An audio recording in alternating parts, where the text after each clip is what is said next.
Chennai expressway, ये south में है। ये सैंक्शन कब हुआ? 2011। काम कब शुरू हुआ? यूपीए सरकार ने 2011 में एक सैंक्शन किया है, और इसको पूरा 2024 करने कौन जा रही है? एनडीए की नरेंद्र मोदी जी की सरकार। और इसका लाभ किसको मिलेगा? इसका लाभ किसी विशेष आदमी को नहीं मिलेगा। जो दूरी है चेन्नई और बेंगलुरु के बीच की, वो 3 घंटे से दूरी घटेगी। ये काम करने का काम नरेंद्र मोदी जी को करना है। रोड से कांग्रेस वाले भी जाएंगे, कांग्रेस वाले भी रोड से जाएंगे। मेरे पास और अटल टनल की हम बात करें। अटल टनल के प्रोजेक्ट किसने बनाया? आप लोगों ने सपना देखा, घोषणा की,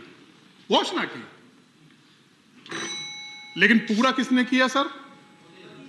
पूरा किया नरेंद्र मोदी जी की सरकार। यह फर्क है दोनों में, घोषणा और संकल्प में, जिसकी मैं चर्चा करना चाहता हूं। अगर आप चले जाएं भूपेन हजारिका सेतु, अगर आसाम पहुंच जाए आप, किसने सैंक्शन किया? यूपीए ने सैंक्शन किया 2003 सर, 2003। और कंप्लीट किसने किया? नरेंद्र मोदी जी के नेतृत्व वाली सरकार ने 2017 में से पूरा करने का काम किया। ये तक कुछ नहीं हुआ, ये भी बताओ। ठीक है, अब आप आ जाइए डिब्रूगढ़। एक और ब्रिज है हमारा, सोनोवाल जी का है डिब्रूगढ़ से धेमाजी ब्रिज है हमारा। अच्छा, हाँ, ये अच्छे से बता सकते हैं। कुछ नाम लेने में थोड़ा मुझे प्रोनाउंसिएशन में हो सकता है कमी कहीं हो, लेकिन सर स्थिति क्या थी? ये प्रोजेक्ट सैंक्शन कब हुआ? ये प्रोजेक्ट सैंक्शन हुआ 1997, और इसको पूरा किसने करा? इसको पूरा नरेंद्र मोदी जी की सरकार ने 2018 में पूरा कर दिया। इससे फायदा क्या होगा? अभी हमारे मित्र बैठे हैं मनोज झा जी, बिहार को लेके दिल बड़ा होना चाहिए। सोच छोटी, सोच थोड़ा दिल बड़ा करो, सोच बड़ी करो, देश के लिए सोचो। हम तो रोड बड़ा कर रहे हैं। अगर मैं बात करूंगा, कोसी रेल ब्रिज महत्वपूर्ण प्रोजेक्ट था बिहार का। कब इनिशिएट हुआ? 2003। महत्वपूर्ण, मिथिला शायद वो जोड़ता है, वो मिथिला से दोनों को जोड़ने की दूरी कम करता है। बहुत महत्वपूर्ण ब्रिज है ये बिहार का। ये कंप्लीट हुआ कब? किसने किया ये कंप्लीट? नरेंद्र मोदी जी ने। ये नरेंद्र मोदी जी की नेतृत्व वाली सरकार ने इस ब्रिज को पूरा करने का काम किया, बिहार को तोहफा देने का काम।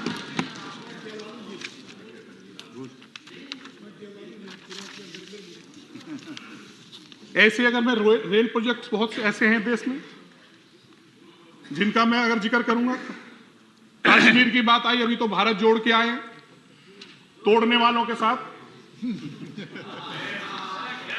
लेकिन कश्मीर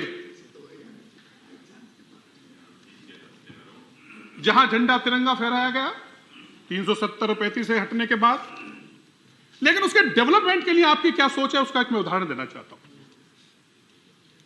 उसके डेवलपमेंट के लिए आपकी सोच है कश्मीर रेल लिंक प्रोजेक्ट। कब सैंक्शन हुआ? 1995।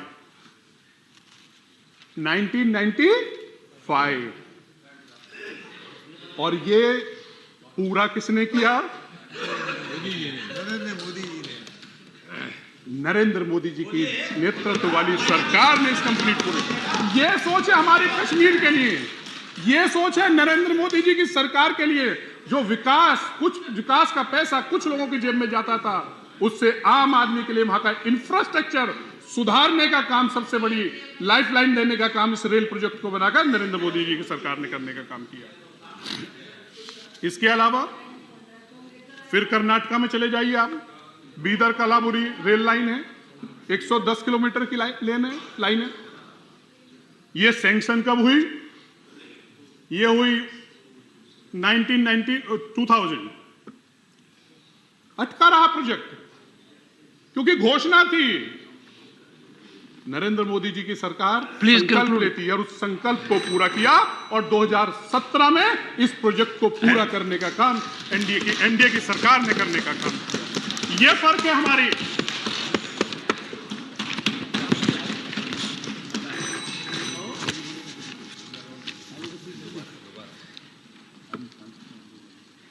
सभापति जी, आज नॉर्थ ईस्ट की बहुत बात होती है। नॉर्थ ईस्ट को हमेशा इग्नोर किया गया इस देश में।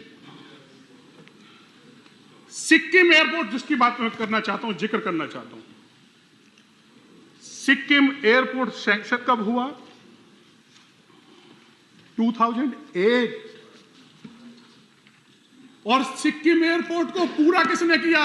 नरेंद्र मोदी जी की सरकार ने 2018 में। ये है हमारी नॉर्थ ईस्ट के लिए हमारी सोच। एयर कनेक्टिविटी बढ़ाने का काम हमने किया है।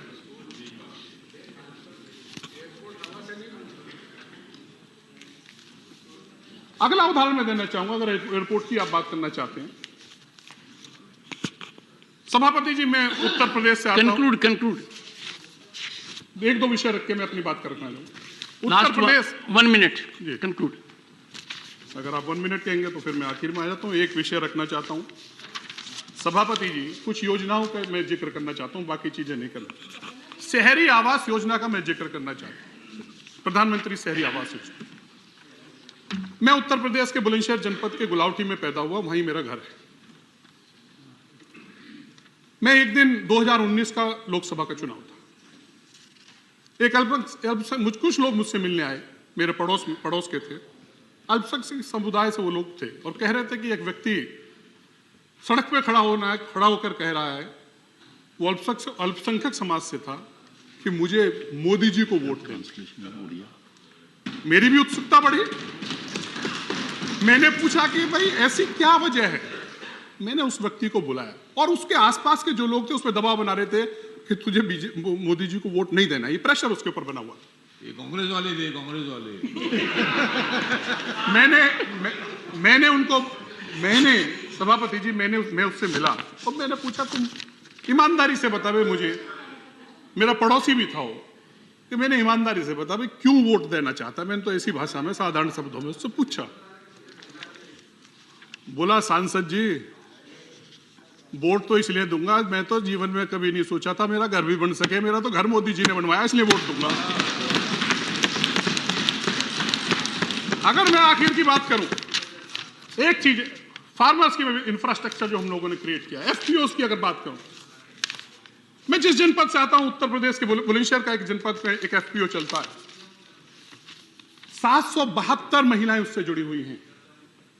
और आज उस जो एफपीओ है हमारा, वो उदाहरण है पूरे देश में। आज वो ऑर्गेनिक वेजिटेबल्स पैदा कर रहे हैं। और इसके 1 मिनट का समय और लेकर अपनी बात समाप्त करूंगा। और वो आज स्विट्जरलैंड, जापान, अन्य देशों को फ्रूट वेजिटेबल्स एक्सपोर्ट कर रहे हैं। अंत में मैं सभापति जी, देश के उन लाखों करोड़ों जो लोग हैं, जिनके लिए इस देश के प्रधानमंत्री जी ने विभिन्न योजनाओं के माध्यम से लाभान्वित हुए, उनकी कुछ बात मैं एक शेर के माध्यम से कहकर अपनी बात समाप्त करना चाहूंगा। सुनाओ। वो कह रहे हैं, दुनिया में कोई जान से प्यारा नहीं होता। ये हम सब मानते हैं कि दुनिया में जान से कोई प्यारा नहीं होता। लेकिन वो बाद में इसके बाद क्या कह रहे हैं, कुछ लोग मगर जान से भी प्यारे मिले हैं। नरेंद्र मोदी जी के लिए वो कह रहे हैं। बहुत बहुत धन्यवाद।